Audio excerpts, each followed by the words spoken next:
Hi, this is Brad Constantine, and this is a podcast recording of the Old Testament. Although this is not an official recording of the Church of Jesus Christ of Latter-day Saints, every effort's been made to be as doctrinally accurate as possible. I'll be using for the text the Joseph Smith translation of the Old Testament, along with many commentaries from general authorities of the Church, BYU professors, Bible scholars, and others. This format will be very detailed, and so if you want a deep analysis of the Old Testament, you come to the right place. Thanks for your attendance. Hey there, welcome back. This is going to be for Jeremiah chapter 3. So this is Israel and Judah are defiled and polluted the land through wickedness. In the last days, the Lord will gather Israel, one of a city and two of a family, and bring them to Zion. So we'll see how this works out here. Hopefully this is about you, because you're going to be going to Zion, right? Verse 1, they say, if a man put away his wife, and she go from him, and become another man's, shall he return unto her again? Shall not that land be greatly polluted? But thou hast played the harlot with many lovers, yet return again to me, saith the Lord. Israel had broken the covenant, but the Lord still wanted them back. Lift up thine eyes unto the high places, and see where thou hast not been, or lain with, in the ways hast thou sat for them, as the Arabian in the wilderness, and thou hast polluted the land with thy whoredoms and wickedness. Therefore thy showers have been withholden, and there hath been no latter rain, or spring rain, and thou hast a whore's forehead, thou refusest to be ashamed. Wilt thou not from this time cry unto me, my father, thou art the guide of my youth? Will he reserve his answer forever? Will he keep it to the end? Behold, thou hast spoken and done evil things as thou couldest. The Lord said also to me, in the days of Josiah the king, hast thou seen that which backsliding Israel hath done? She is gone up upon every high mountain and under every green tree, and there hath played the harlot. And I said, after she had done all these things, turn thou unto me, but she returned not, and her treacherous sister Judah saw it. And I saw when for all the causes whereby backsliding Israel committed adultery, I had put her away, and given her a bill of divorcement, yet her treacherous sister Judah feared not, but went and played the harlot also.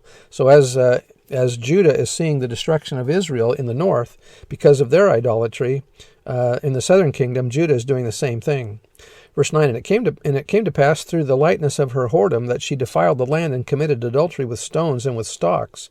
And yet for all, in other words, that's talking about the idolatry that they're doing, the idol worship that they're doing. And yet for all this her treacherous sister Judah hath not turned unto me with her whole heart, but feignedly, saith the Lord. And the Lord said unto me, the backsliding Israel hath justified herself more than treacherous Judah. Go and proclaim these words toward the north, and say, return, thou backsliding Israel, saith the Lord, and I will not cause mine anger to fall upon you, for I am merciful, saith the Lord, and I will not keep anger forever.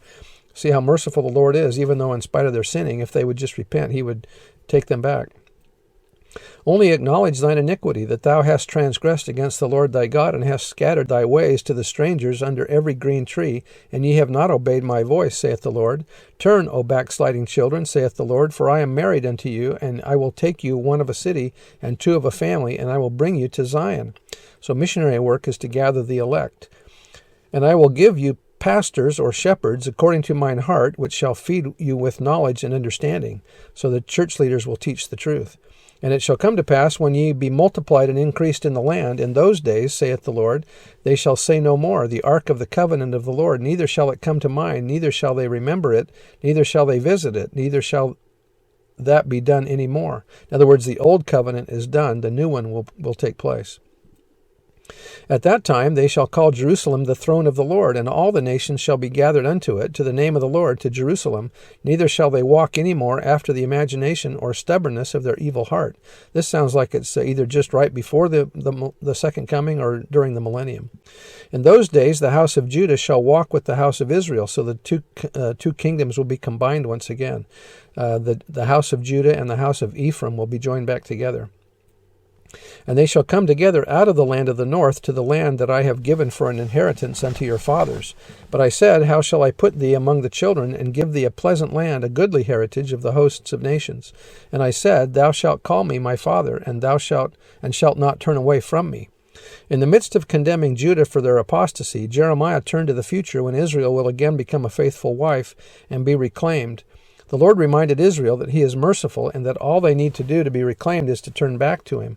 The Lord's promises include the following: missionary work and gathering to Zion, knowledge and understanding taught by faithful pastors or church leaders, the fulfillment of the old covenant and the establishment of a new covenant, the restoration of Jerusalem to righteousness, the gathering of Israel, including the return of the lost tribes from the north and the reuniting of the children of Judah in the lands of their inheritance.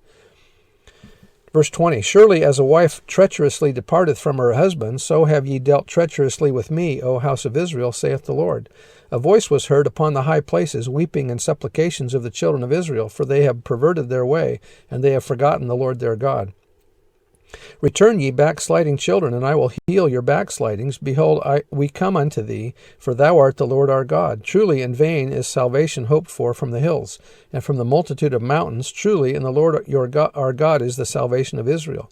For shame hath devoured the labor of our fathers from our youth, their flocks and their herds, their sons and their daughters. We lie down in our shame, and our confusion covereth us, for we have sinned against the Lord our God, we and our fathers, from our youth even unto this day, and have not obeyed the voice of the Lord our God. So here he's talking here about the wickedness of Israel, and that they had gone to worshiping idols, but the Lord was going to take them back if they would just return. And it's the same with us. If we would just return and repent unto the Lord, then he'll take us back and show mercy unto us. Anyway, that's the end of the chapter, and we'll see you next time. Bye.